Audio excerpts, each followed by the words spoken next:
ৰাম নাৰায়ণ ৰাম। আজিৰ দিনটো মই আপোনালোকক ক'ব বিচাৰিছো মই নিজে কেনেকৈ ধ্যান কৰোঁ, কিমান সময়লৈ কৰোঁ আৰু কেতিয়া ধ্যান কৰোঁ। এই সমগ্ৰটোৱে মোৰ আধ্যাত্মিক যাত্ৰাকুম্পই আমি এতিয়া আপোনালোকৰ সন্মুখত বহি আছো আৰু আমাৰ ভিতৰত অগণন মন আত্মা আছে, যিবোৰ সকলো আমাৰ কায়িক জীৱন আৰু প্ৰকৃতি আমাক দিছে। আমি আমাৰ সেই মন আত্মালৈ কলাম, সকলোৱে মিলি ধ্যান কৰ। আমাৰ গৰু বালক ব্ৰহ্মচাৰীজী কোনো সাধাৰণ মানুহ নহয়, তেওঁ সকলোৰ আকাশ, সকলোৰে ৰাম নাৰায়ণ ৰাম। যদিও মোৰ নাম শংকৰ চৰকাৰ, পিতৃমাতৃয়ে যি নাম দিলে, তথাপিও মোৰ প্ৰকৃত নাম ৰাম নাৰায়ণ ৰাম। আৰু কথা সঁচা হলে এই নামবোৰ আমাৰ সকলোৰে নাম। আমাৰ শৰীৰত যি আছে সেয়া মিলি মোক শংকৰ চৰকাৰ নামটো প্ৰদান কৰে, কিন্তু ৰাম নাৰায়ণ ৰাম নামহীন এক প্ৰকৃতি, এটা চূড়ান্ত তত্ত্ব যি আকাশ, ভূমি, বতাহ, পানীত আদা। মই চনত আমাৰ মহাগৰী বালক ব্ৰহ্মচাৰীজী পৰা দীক্ষা পাইছিলো।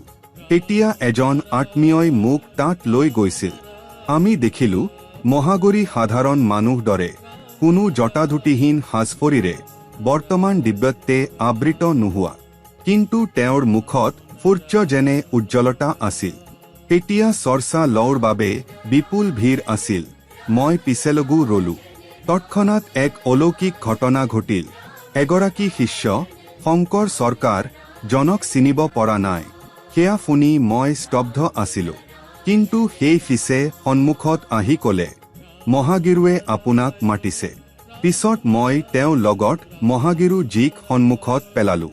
তেওঁ মোক ডানফালে বহিবলৈ কয়।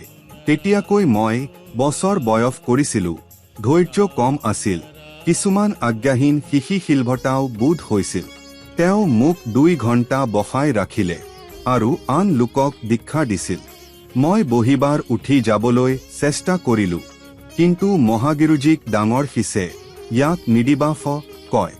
অলপ সময় এচৰ তেওঁ মোক জুকলি বাগৰি আলিংগন কৰিলে। সেই মায়ামদ অনুভৱ তেতিয়াৰে মোৰ পিতৃৰ আলিংগনৰ সময়টো পাই নাছিল। তিনি মোক সুধিলে, তুমি কি কৰ? মই ক'ব পাৰিলো, মই ব্যৱহাৰ কৰোঁ। সেয়ে মই পকেটত থকা টকা তেওঁক আগবঢ়ালো। তেওঁ ক'ল, আৰু এই টকা নালাগে, এই টকা তুমিহে প্ৰয়োজন। এফৰ তেওঁ কয়, তুমি যিমান আয় কৰা সেই টকা তোমাৰ লগত ৰাখা, মাত্ৰ অলপ খৰচ কৰ, বাকীটোক ৰাখি ৰাখ। আধিপাৰধাৰ সময়ত মোৰ গুৰুভক্তি বুজা হোৱা নাছিল, অথচ আজিৰ দিনতো সেই টকা গিৰিক প্ৰচাৰ কাৰ্যত অনুষ্ঠানত ব্যৱহৃত হ'ব পাছে। আমাৰ মহাগুৰু সতেই মহান, যিয়ে সমাজ, জীৱন, মূল্যায়ন, সময়সাপেক্ষে ধ্যানধম শিকায়। পিছত তেওঁ মোক 20 মন্ত্ৰ ৰাম নাৰায়ণ ৰাম দিল। সেই মন্ত্ৰই মোৰ জীৱনলৈ এনে ধনাত্মক পৰিৱৰ্তন আনিলে যাক কেউ ভাবিবই নোৱাৰি। ৰাম অৰ্থ হৈছে আকাশ, অনন্ত, সমগ্ৰ বিশ্ব, সৰ্বশক্তিমান স্ৰষ্টা। নাৰায়ণ এই বিশ্বৰ সকলো নক্ষত্ৰ, গ্ৰহকিকে আলিংগন কৰে। পুনৰ ৰাম হৈছে আমি সকলো, জীৱন্ত ও অজীৱ সকলো, গছ-গছনি, ধূলি আদি। ৰাম নাৰায়ণ ৰাম নামৰ অন্তৰত অসংখ্য জীৱ সৃষ্টি হৈছিল। মহাকাশতো থকা গ্ৰহ, নক্ষত্ৰ অনুভৱ কৰা হৈছে জীৱন, চেতন, ক্ৰিয়া, সৃষ্টি। সিহঁতে পিপাস, ভোক, বেদনা, কষ্ট, সমস্যা অনুভৱ কৰে। আমাৰ শৰীৰত অকণো চিন্তা উঠে, সেই চিন্তাৰ মাজত আমাৰ বিবেক মধ্যস্থ কৰে, পথ দেখাড, ভুল দেখায়। কিন্তু কেতিয়াবা আমি শুনো, কেতিয়াবা নাও শুনো, ফলস্বৰূপ ভুল, দুৰ্ঘটনা ঘটে। এই কাৰণে ৰাম নাৰায়ণ ৰাম নামৰ জপে সকলো মানুহক একত্ৰিত কৰে। শান্তি, সমতা, অন্তৰংগ আনন্দ, আত্মজাগৰণ, আত্মনিপুণতা, নিজকে আদৰ, প্ৰকৃতিৰ সঠিক পথত চলাৰ উৎসাহ যোগায়।